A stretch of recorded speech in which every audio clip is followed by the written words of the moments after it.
Welcome to the Genius Factory. Enjoy the video. In this video, I will show you how to replace your Kia Niro key fob battery.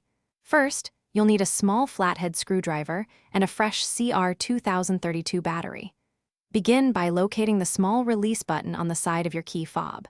Press this button firmly and then pull out the emergency key blade.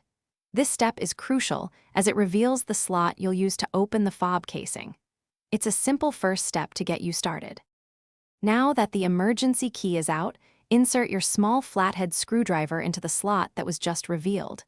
Gently twist the screwdriver to pry open the key fob casing. You should hear a slight click as the two halves begin to separate.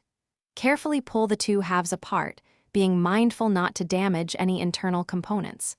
Take a moment to observe how the old battery is positioned before you remove it. With the fob open, carefully remove the old CR2032 battery. It should pop out easily. Now, take your new CR2032 battery and insert it into the compartment, ensuring the positive side, which usually has a plus sign, is facing upwards. This is important for proper function. Finally, align the two halves of your key fob casing and press them firmly together until you hear a satisfying click, indicating it's securely closed. After reassembling your key fob, it's time for the final test. Go to your Kia Niro and try out all the functions: lock, unlock, and the trunk release. Make sure everything is responding as it should. If not, double-check the battery orientation. This easy method should have your key fob working perfectly again.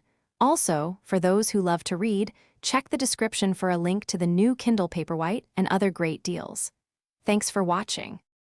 Thanks for watching. If you found this helpful, don't forget to like and subscribe.